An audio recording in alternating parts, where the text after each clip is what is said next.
Eu vou conversar com um professor universitário aposentado, escritor, intelectual do melhor nível, Modesto Carvalhosa. Professor, bom dia, que alegria conversar com o senhor. Tudo bem, professor? Bom dia, Mário Guedes, grande prefeito de Salvador. Para mim é sempre uma honra falar com você. Eu sempre admiro o trabalho. Agora na Muito Rádio. obrigado. Professor, eu tava aqui conversando, querendo conversar com o senhor sobre o seu livro, Uma Nova Constituição para o Brasil, de país de privilégios para uma nação de oportunidades. Tem aqui uma frase, um trecho que o senhor fala assim, que eu achei impressionante. Que, de um lado, nós temos no Brasil a classe político e burocrática imune a qualquer risco econômico, e do outro, o povo pagador de impostos. Isso é fantástico, professor. Conte aí, vamos desenvolver um pouquinho, por favor. É, o Brasil, com essa Constituição que foi promulgada em 88, ela criou duas classes sociais. Uma que não sofre nenhum risco na sua vida e a outra que sofre todos os riscos. Nós temos 11 milhões de pessoas no Brasil que têm estabilidade no emprego e que custam para os cofres públicos 1 trilhão por ano, 1 trilhão, mais de 16% do PIB nacional, e que não sofre nenhum risco na sua vida, seja enquanto trabalham, seja depois de aposentados com salários integrais. E temos 100 milhões de brasileiros na atividade econômica que arriscam tudo, os empresários, grandes, médios, pequenos, micros, todos os empregados e colaboradores desses empresários, os avulsos, os independentes, todos sofrem os riscos próprios da economia. Ora em recessão, ora em pandemia, ora isso, ora aquilo, ora com prosperidade, ora com recessão. E nós temos, então, portanto, o Brasil dividido naqueles que não arriscam nada e têm todos os benefícios, e aqueles que arriscam tudo e têm que só pagar imposto, não têm direito político praticamente nenhum, a não ser votar. Professor, como alterar essa coisa? Como fazer um outro Brasil? O outro Brasil nós temos que fazer com uma reforma política estrutural, mudar a estrutura do país, a estrutura política do país, através de diversas medidas que desestimulem a classe política profissional que nós temos de continuar lá. Nós temos, no Brasil, agora chamam de Centrão, há muito tempo antes, chamam de Centrão, um grupo que está ali dominando o país, faça sol, faça chuva, Mário. Quer dizer, Isso aí. o governo do Sarney, depois o governo do fulano, o governo do Fernando Henrique, o governo do Lula, da Dilma, do Bolsonaro, de quem for, eles estão ali dominando, são políticos profissionais com todos os privilégios que só votam coisas a favor deles. Nós temos, portanto, de acabar com a reeleição. É a primeira coisa que deve se fazer, é acabar com a reeleição. Segundo, é importante, nós temos aqui as candidaturas independentes.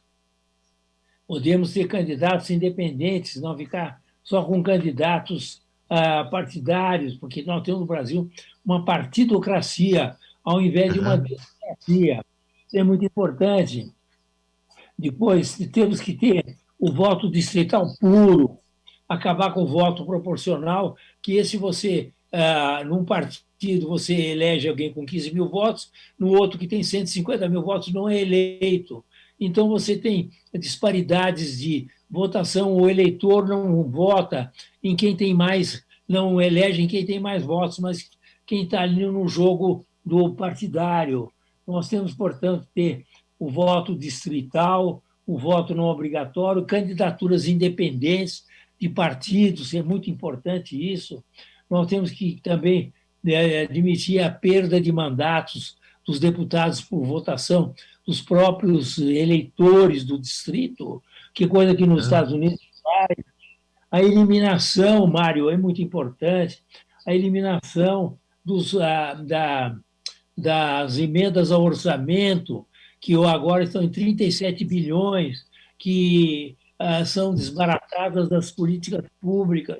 Isto, os deputados e senadores só ficam atrás dessas emendas, eles não cuidam do Brasil, só pegar o dinheiro lá para as regiões deles, acabar com o fundo partidário, acabar com o fundo eleitoral, que são bilhões, e que mantém esses mesmos profissionais que estão há 30, 40, 50 anos, lá como deputados, senadores, ora prefeitos, ora ministros, ora secretários, ora governador, e nós temos esse pessoal, e quando não é o pessoal, são os filhos, são os netos, são os genros, são os cunhados, e nós temos, então, portanto, uma separação entre o povo brasileiro e os seus representantes que não representam nada.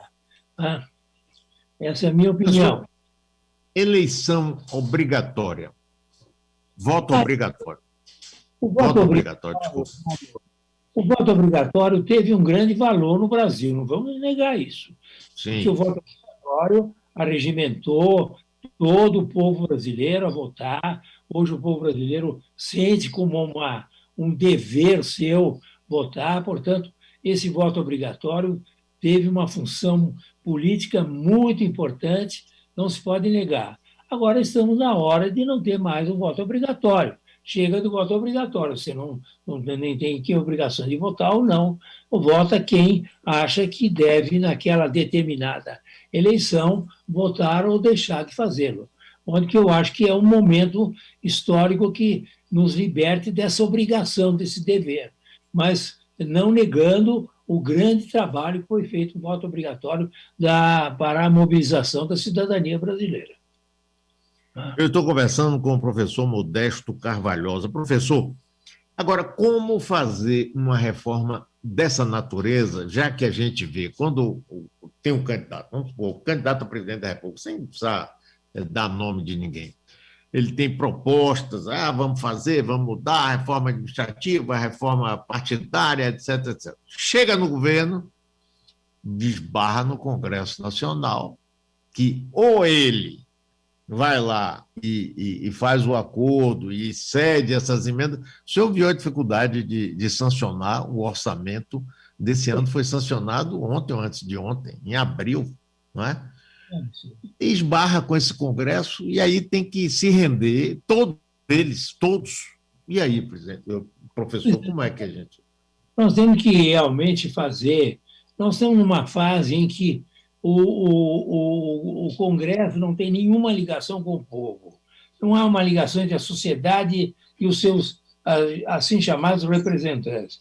Nós vamos chegar a um ponto de crise no Brasil, Mário, e nós vamos precisar convocar um plebiscito para uma nova Constituição do Brasil, que acabe com esses privilégios dos políticos do Brasil, que permita realmente uma efetiva distribuição de poderes e autonomia dos poderes. Inclusive, esses plebiscitos permitiria que se também mudasse a configuração do Supremo Tribunal Federal, fazendo que se tornasse uma corte constitucional, cujos membros, os 11 membros, fossem indicados pela antiguidade, dos componentes do STJ, por exemplo, os mais antigos, sem interferência do presidente da República, com mandato de 8 anos, para poder haver uma renovação permanente do Supremo Tribunal Federal, transformado em Corte Constitucional. Quer dizer, tudo isso deveria ser feito com plebiscito, Mário, porque na Europa, todas as reformas constitucionais, as novas constituições, são objeto de plebiscito. O plebiscito é a forma de mudarmos esse conceito, porque o Brasil é um país que produz milhares de párias todos os anos, pessoas que não têm nenhuma possibilidade de se desenvolver, de se alfabetizar, de ingressar no mundo econômico, são analfabetos funcionais, o nem não estuda, nem trabalha. Nós estamos produzindo, o Brasil ultimamente só produz esse tipo de produção, não tem produção industrial caindo, produção isso, aquilo, serviço também, etc. e só produzimos miseráveis, pobres, pessoas sem perspectiva da vida. Portanto, precisamos mudar essa estrutura e fazer com que criemos um país de oportunidades para todas as pessoas. Só com a mudança política, através de uma plebiscito que mude uma Constituição nova, principiológica, pequena, com 134 artigos, como eu proponho aqui, para discussão democrática, é claro, que possa mudar isso tudo. Nós estamos quase às vésperas de mais uma eleição presidencial e do Congresso, governadores, deputados estaduais. O senhor acha que, por exemplo, nós poderá aparecer alguém que tenha essa proposta traduzida em termos de uma candidatura? Como é que o senhor vê isso aí, professor? Isso é muito importante que tenha, não vejo ninguém que tenha. Quer dizer, falam que há a candidatura do Lula, a candidatura do Bolsonaro, e depois querem arranjar uma candidatura do centro. Eu tenho acompanhado as candidaturas do centro, claro que todos que não querem ficar presos a um ou outro candidato, que isso não tem nenhuma razão de ser, mas procuram nesse candidato do centro, eu tenho visto os debates dele, não tem ideia nenhuma, Mário. Eles não têm proposta nenhuma, entendeu? Não tem proposta, só falam mal do Lula, falam mal do Bolsonaro, falam mal do seu cara. Quer dizer que isso falar mal deles é a coisa mais fácil do mundo, certo? E realmente de tanto os defeitos que ambos têm.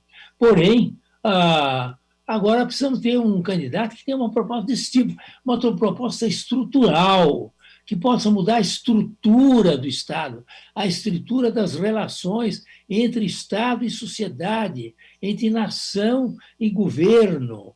Podemos realmente fazer com que o Brasil, que é um país de uma potencialidade, você conhece a vida pública como ninguém, e também agora na questão da mídia. Nós temos um país de uma potencialidade, de um povo absolutamente trabalhador, disponível, capaz de produzir, de aprender, uma indústria que, ainda que capenga hoje em dia, que pode ser renovada, os serviços ótimos, um país totalmente moderno, na mão dessa gente ignorante, absolutamente despreparado. Você não põe nenhum desses políticos que tem aí hoje, você não empregaria na sua empresa, por exemplo. Você empregaria esses deputados aí, né? Empregaria. Lá tem 100 deputados ótimos e tem 20 senadores ótimos, que todo mundo conhece. O resto não tem nenhuma habilidade, não sabem nada, não tem nada na cabeça, a não ser poder e privilégios. Então, isso que nós devíamos ter candidato que fizesse uma proposta desse tipo, mudança estrutural do Estado no mundo, no Brasil, para se poder ter realmente um país de oportunidades e não mais só de privilégios. Eu estou conversando com o professor Modesto Carvalhosa. Professor, veja bem, os candidatos, né, inclusive na próxima eleição, aí que já estão aparecendo, eles sempre ficam preocupados em como arrebanhar votos, como conseguir votos. E conseguir apoios, exatamente, do centrão, da esquerda, da direita, seja o que for. O senhor acha que um candidato com uma proposta desse tipo que o senhor está falando, ele conseguiria penetrar assim, na grande massa de eleitores deste país? Eu acho, porque o Brasil, Mário, criou, a partir de 2013, os primeiros protestos públicos, ele criou uma sociedade muito consciente dos abusos dos titulares de poder no Brasil. Todos nós sabemos, não só as pessoas têm uma ojeriza enorme, uma desconfiança enorme com referência ao Supremo Tribunal Federal, mas também ao governo, ao Poder Legislativo, agora também à Procuradoria-Geral da República, todos os poderes eles estão aquilo que se chama em teoria política legitimados, ou seja, a legitimação do poder dá quando o povo aceita serenamente e pacificamente as determinações das autoridades. nós não aceitamos essa determinação. Nós aceitamos sob protesto, inconformados, nós não confiamos nas nossas autoridades, o que é um perigo muito grande para a nossa democracia. Nós precisamos realmente criar uma possibilidade de termos no governo pessoas, e na burocracia também, que possam ter liderança. Falta, Mário, uma liderança no Brasil autêntica a favor do bem público, do interesse público. Professor, a eleição de 2018 mostrou, no meu entendimento, não sei se o senhor concorda, uma certa revolta eleitoral quando, por exemplo, governadores como o governador do Rio apareceram, o governador de Minas, o governador de São Paulo, o próprio presidente da República, apareceram assim como o sistema, né? O sistema político. Eram pessoas, inclusive alguns deles, não o presidente da República, assim, nós somos empresários ou somos do judiciário, não temos nada com a política é uma coisa suja. O povo foi nessa proposta, que já é uma amostra de dizer, olha, do jeito que está, não é assim como a gente está pensando. E, em muitos casos, não saiu um bom resultado. Não é? Mas o que não quer dizer que a gente tenha que desistir. O senhor acha que na próxima eleição esse sentimento também pode estar presente? Eu acho que o eleitorado está com um sentimento aflorado contra a corrupção, contra os desmandos, contra o abuso e contra a proteção dos corruptos. Quer dizer, no Brasil, hoje em dia, a sensação que se tem é que os corruptos estão ganhando todas as paradas, seja no desmonte da Polícia Federal, seja nas decisões do Supremo Tribunal Federal, seja na legislação de abuso de autoridade da parte do Congresso Nacional. Sim, tudo. O povo percebe, a cidadania percebe que existe todo um sistema de volta, não só de volta daqueles velhos hábitos políticos de apropriação privada dos bens públicos, mas também de um verdadeiro arcabouço a favor da corrupção no Brasil. Mas que o eleitorado está pronto para votar contra contra esse sistema. Há uma revolta surda, inclusive que não pode se manifestar nas ruas por causa da Covid, que realmente é a característica do eleitorado para 2022. Eles querem candidatos que tenham propostas para acabar com esse sistema atual de permanência de um mesmo grupo sob novos discursos, que todos apresentam discursos, mas todos eles pertencem ao mesmo grupo, entendeu? É o discurso da ocasião. Ninguém mais quer saber. Todos querem realmente mais justiça, mais equidade, mais eficiência no setor público. Eu concordo com o senhor, professor, e a gente tem que continuar lutando em busca disso, né? Às vezes dá um desânimo danado, porque parece que todas as forças vão no sentido contrário, de manter sempre os privilegiados com seus privilégios, sem risco nenhum. Pois é, isso, como eu falei antes, Mário, nós temos a produção de miseráveis no Brasil, né? O Brasil hoje tem um contingente de pessoas que não tem nenhuma qualificação profissional, que vivem de expedientes, são milhões de brasileiros. A Covid revelou a presença de pelo menos 39 milhões de brasileiros sem eira nem beira, os quais não têm nem certificado de certidão de nascimento. Nós estamos cada ano criando mais desse tipo de pessoas. Nós não precisamos realmente mudar a estrutura política no país para manter a democracia no Brasil. Não é a única maneira, senão nós vamos ter daqui a 20 anos, 30 anos, um contingente de pessoas miseráveis, de pessoas sem nenhuma possibilidade, maior do que temos hoje, o que é uma tragédia, né? Nós precisamos reagir a esse processo perverso que nós estamos vivendo. Professor, às vezes eu fico imaginando assim, eu concordo inteiramente com o que eu estou falando, inclusive esse número de desconhecidos, brasileiros desconhecidos, se eu falar 39 milhões, que nem ninguém sabia, nem a elite, nem o governo, nem os políticos, se sabiam, nunca se interessaram, não é? E o receio que eu fico, às vezes, pensando como é que, apesar disso tudo, o povo ainda não se revoltou de tal forma, a gente vê o aumento da violência, etc., mas uma revolta maior ainda, a gente não viu isso, ainda é uma coisa que a gente não sabe até quando isso vai acontecer. O que é que o senhor acha disso? Pois é, eu acho que o brasileiro é um povo tão bom, um povo tão maravilhoso. Ele é um povo pacífico. Veja nos países da América Latina, as reações são violentas. Mesmo no Chile, que é um país muito civilizado, mas com muitos privilégios, o povo saiu às ruas há 2 anos de uma maneira violentíssima para Foi. defender e agora para ter uma nova Constituição, exatamente, uma Constituição que permita igualdade e mais possibilidades de acabar com os privilégios no Chile. Revoltas contínuas, e meses de revoltas. Então, nós temos assim também em outros países da América Latina, mas no Brasil não. O Brasil é um país muito pacífico, mas não quer dizer que o povo não tenha total consciência da situação de injustiça que nós estamos vivendo com o predomínio de uma classe política que nos domina. Não é uma classe econômica. Nós não podemos dizer que os empresários que dominam o país. Os empresários são vítimas também de tudo isso. Os empresários, os empregados, milhares de pessoas. Aquilo que você estava falando, como é que chama?